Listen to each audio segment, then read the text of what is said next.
Hello दोस्तों, स्वागत है आपका हमारी इस नई वीडियो में। दोस्तों आज की वीडियो में हम बात करेंगे मार्केट में स्टॉप लॉस क्या होता है और यह क्यों जरूरी होता है, कैसे हम लॉस से बच सकते हैं। तो चलिए वीडियो को स्टार्ट करते हैं। अगर आप मार्केट में पैसा लगा रहे हो और स्टॉप लॉस नहीं लगा रहे हो तो समझ लीजिए आप खुद ही अपने पैसों को रिस्क में डाल रहे हो। तो यहाँ पर हमें स्टॉप लॉस कैसे लॉस से बचा सकता है, चलिए वीडियो को स्टार्ट करते हैं। तो चलिए बात करते हैं स्टॉप लॉस क्या होता है। मार्केट में स्टॉप लॉस का सीधा मतलब होता है लॉस को एक लिमिट तक रोक देना। जब आप कोई स्टॉक इंटरडे या डिलीवरी पर बाय करते हैं तो आप पहले ही डिसाइड कर लेते हैं कि यदि स्टॉक का प्राइस इससे नीचे जाता है तो मैं ट्रेड से बाहर आ जाऊंगा। ये आप पहले ही डिसाइड कर लेते हैं। चलिए एग्जाम्पल से समझते हैं। मान लीजिए आप स्टॉक मार्केट में कोई एक शेयर खरीदते हैं और शेयर का प्राइस है 100 रुपए। तो यहाँ पर आप 95 पर स्टॉप लॉस लगा सकते हैं। यदि स्टॉक का प्राइस 95 के नीचे आता है तो वह ऑटोमेटिक सेल हो जाएगा। तो यहाँ पर आपको नुकसान केवल 5 रुपए का ही होगा। यदि मान लीजिए आपने स्टॉप लॉस नहीं लगाया होता और शेयर का प्राइस 70 रुपए हो गया होता तो यहाँ पर आपको सीधा 30 रुपए का लॉस हो गया होता। यही होता है स्टॉप लॉस, जो आपको मार्केट में लॉस से बचाता है। तो चलिए आगे समझते हैं स्टॉप लॉस क्यों जरूरी होता है। क्योंकि स्टॉक कभी ऊपर जाता है और कभी नीचे आता है, कभी इतना नीचे आ जाता है कि हमें लॉस हो जाता है। और इन्वेस्टर क्या करता है, प्रॉफिट बनाने के चक्कर में अपना कैपिटल भी खत्म कर लेता है। चलिए अब स्टॉप लॉस के बेनिफिट की बात कर लेते हैं। यहाँ पर हमारा लॉस एक लिमिट तक ही हो सकता है, हमारा कैपिटल सेव रहता है और इमोशनल ट्रेडिंग कम होती है, डिसिप्लिन बनता है और लॉन्ग टर्म में प्रॉफिट बनने का चांस रहता है। मार्केट में एक सिंपल रूल याद रखिए, यदि आप मार्केट में टिकना चाहते हैं तो कैपिटल बनाना सीखें। तो चलिए स्टॉप लॉस को एक एग्जांपल से समझते हैं। मान लीजिए आप किसी कंपनी का एक शेयर खरीदते हैं और उस शेयर का प्राइस है 100 रुपए, लेकिन आप डिसाइड करते हैं कि यदि शेयर का प्राइस 95 गया तो मैं एग्जिट कर लूंगा।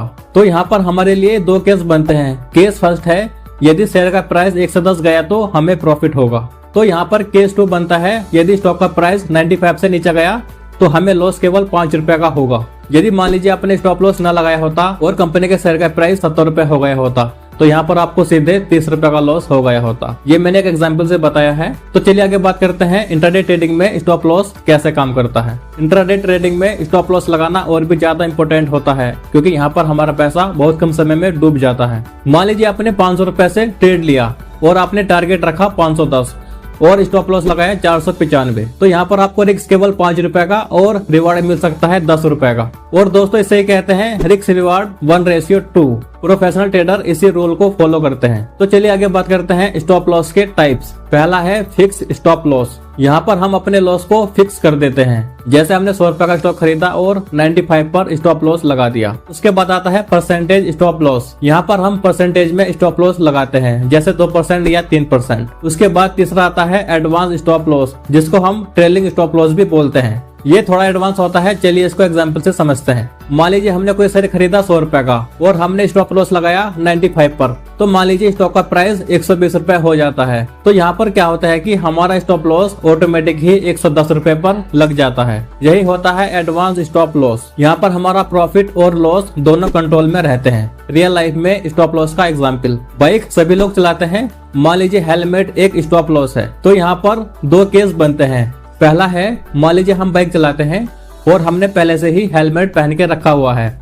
मान लीजिए हमारा एक्सीडेंट हो जाता है तो हम बच जाते हैं। तो यहाँ पर केस 2 है, मान लीजिए हमने हेलमेट पहले से नहीं पहना था और एक्सीडेंट हो गया तो यहाँ पर हमारे चोट लग सकती है। ठीक इसी प्रकार से मार्केट में स्टॉप लॉस काम करता है। यदि आपने पहले से स्टॉप लॉस लगाया हुआ है तो लॉस से बच सकते हैं, नहीं तो आपका लॉस हो सकता है। दोस्तों ये मैंने आपको स्टॉप लॉस को समझाने का प्रयास किया है।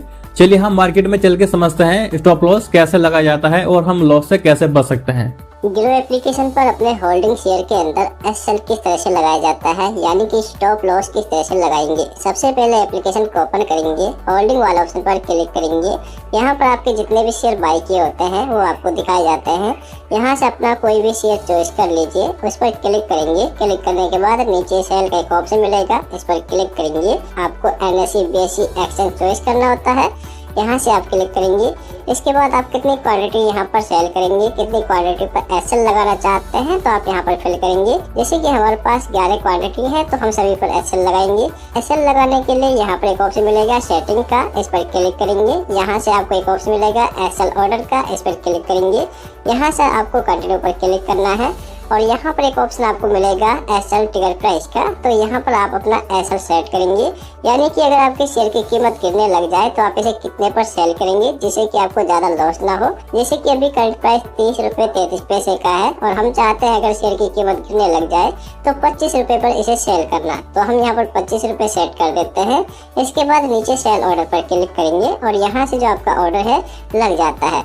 यानी कि अब जो आपका शेयर है अगर उसकी कीमत गिरती है तो ये 25 रुपए पर आने के बाद ऑटोमेटिक आपके 11 शेयर हैं जो सेल हो जाएंगे। दोस्तों इस वीडियो में मैंने आपको स्टॉप लॉस को थ्योरेटिकली और प्रैक्टिकली दोनों तरीके से समझाने का प्रयास किया है। यदि आपको अभी भी कोई डाउट है तो आप कमेंट्स बॉक्स में पूछ सकते हैं, वहां पर आपकी पूरी हेल्प की जाएगी। यदि आप स्टॉक मार्केट और क्रिप्टो करेंसी से पैसा कमाना चाहते हैं या इन्वेस्टमेंट सीखना चाहते हैं तो आप हमारे यूट्यूब चैनल को सब्सक्राइब कर सकते हैं, क्योंकि इस प्रकार की वीडियोस हमारे यूट्यूब चैनल पर आती रहती हैं। आज की वीडियो में इतना ही, चलिए मिलते हैं एक नेक्स्ट वीडियो में।